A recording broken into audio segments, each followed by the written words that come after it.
So as we continue to get closer and closer to the launch of the LMDH rule set in 2023, we've had more and more manufacturers releasing essentially renderings and, official versions of their car for 2023. We've had BMW release their BMW Project M car. You've had Cadillac with the Cadillac LMDH.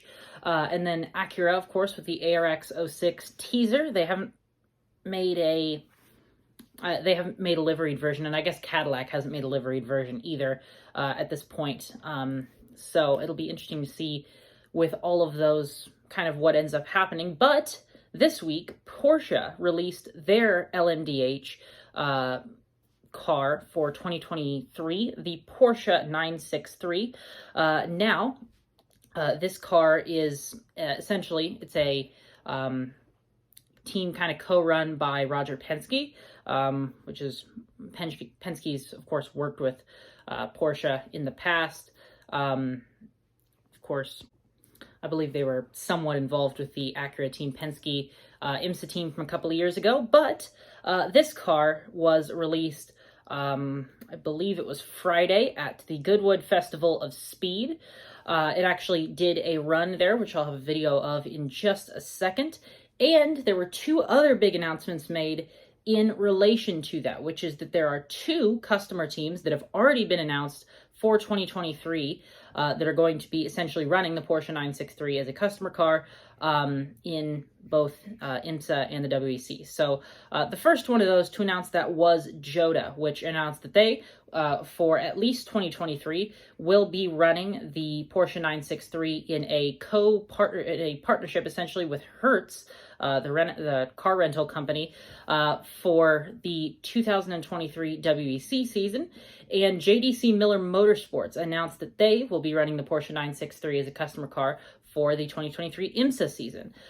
So already essentially at the release, we've had two teams announce that they're going to be doing some customer entries for that, which is the first officially announced customer entries of, I believe, anyone for LMDH. Of course, it seems pretty obvious that the teams that are running DPI now will likely, have some type of customer entry. Of course, you're going to have Wayne Taylor Racing probably doing stuff with Acura, and I believe they're still with Acura. I'm not exactly up to date. Wayne Taylor Racing doing something with someone. Of course, there's a lot of people that run Cadillacs. Chip Ganassi and stuff will probably be doing that. Honestly, that might even be the official Cadillac team. But especially for IMSA, you're going to probably get some more announcements of customer teams coming in the next couple of months as we get closer to the 2023 IMSA season. But it's cool to see that we've got some more customer entries for 2023, which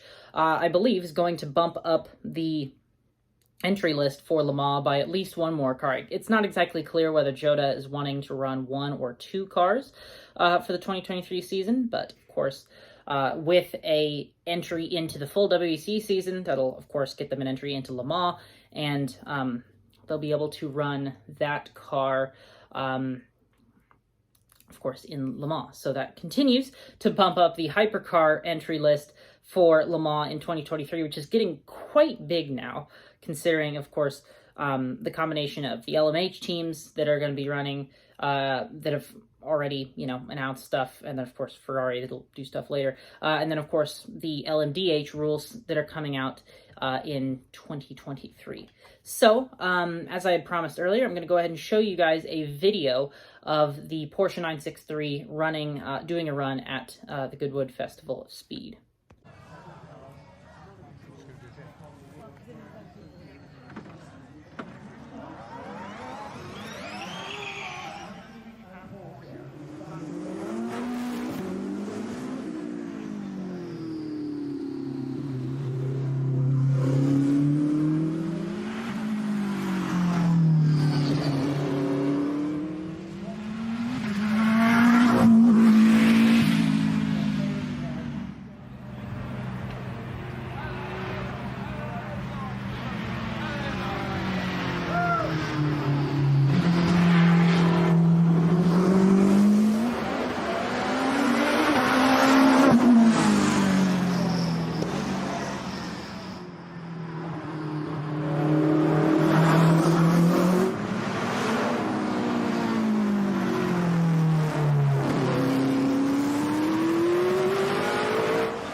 right, so first reactions to that, of course, it's always cool to see a new, sorry, I bumped the table there, new hypercar like this run. Of course, it's definitely not a full speed run. I'm sure they're not trying to break any records with a new chassis, considering, you know, the tight quarters of Goodwood, but they went ahead and essentially just did a demo run.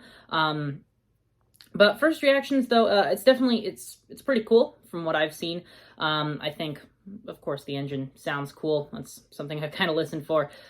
Just kind of watching it in general it seems like it's a pretty interesting car that'll, I don't know, hopefully be able to be competitive in 2023, which, of course, you're not going to get any good judge of off of a Goodwood hill climb, but it's definitely interesting to watch, just seeing the car running for the first time in all the, you know, colors and stuff that they've got on the car for essentially the final version of the car. So the last thing I'm going to talk about is essentially the release stuff, you know, looking at the car's livery that I assume they'll be running. It's not exactly clear. I assume they'll be running this in 2023 in some form or fashion. The original livery was actually leaked on, it was like Wednesday or Thursday or something. It was leaked in a magazine called Race Car Engineering, and the first photo that we actually had of it was this front end photo, which displays the one part of the livery, essentially, which I don't like. And it was the first thing that caught my eye, which is the red part on the front of the nose with the white pinstripes. I think that looks kind of dumb, but the rest of the car, which, and here's the thing, is when I looked at that and that was the first thing I saw, I was like, man, this probably isn't going to be a great livery. And then I saw the rest of the car and I'm like, never mind. Yeah, that's great. But honestly, especially just looking at the design of this car, looking at the livery, of course, the, you know, structural design of the car, which we've seen some elements of already from testing and stuff that they've done, but of course with an actual livery, it's made so that it's not trying to disguise all the aero stuff they're doing. But anyways, I think it looks really cool. I really like this car so far, and I can't wait to see it racing in 2023. Now, there were a couple of other things announced about the car. Of course, you've got the red, white, and black livery, which is becoming somewhat of a theme for Hypercar right now, I guess. You've got Alpine that's, you know, throwing in some blue, and Porsche, or not Porsche, Peugeot. I keep mixing up those two. They sound similar. Peugeot that's got the neon green or yellow or whatever that is in the car. But other than that, it's really just liveries consisting of red, white, and black, which is becoming a bit of a meme now. The car has 680 horsepower, which I'm still not exactly sure if this car is a hybrid or not. I assume that's just the, like, main engine has 680 horsepower, but they haven't said anything about whether or not it's a hybrid. I think it is.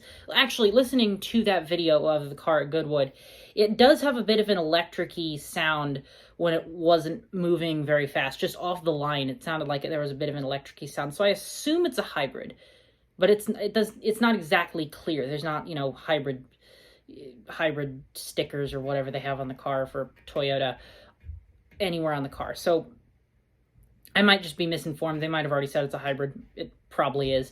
But yeah. So last thing I'm going to talk about is the drivers that they have announced for the car for 2022. It's made up generally just of Porsche drivers, a mix of people from the Porsche GT team and people from kind of other places in Porsche's program. You've got Kevin Estre, of course, a really good GT driver for Porsche, Michael Christensen, Andre Lauderer, Lorenz Vantour, Matt Campbell, Mathieu Jaminet, and Dane Cameron and Felipe Nasr. So that is going to be their, I believe that's 8 drivers for 2022, or 2023, sorry. Of course, that's 8 drivers. They're probably going to be, of course, they're going to have people going from IMSA and the WEC. Probably at places like Daytona, you could see all 8 of those drivers spread across 2 cars, but I wouldn't assume that you're going to have some type of 3-car program with a 3-2-3 driver lineup at every event or anything. So, but those are the 8 drivers that are going to be sharing the driving duties of the Porsche 963 throughout the year for at least next year and probably the next few years. So that is about all I have for the release of the Porsche 963. My opinion on this car, it's cool. It's really, really cool. Of course, it's always cool to see just new hypercar stuff. This is the thing I've been kind of paying attention a lot to recently. But yeah, I really like the design and what they've done with this car so far. So that's really about all I have. Thank you guys all so much for watching. I'll see you, I believe. The next guaranteed thing I'm going to make a video for is stuff for IndyCar at Mid-Ohio this weekend. So, of course, that'll be interesting. I'm considering making a video about the 6 hours of Watkins Glen for today. But yeah, that's about all I have. I probably will do a video about the 6 hours of Watkins Glen. So that'll be the next thing I do. It'll probably be coming out Monday or Tuesday. But yeah, that's all I have. Thank you guys all so much for watching. I'll see you guys all then. Bye.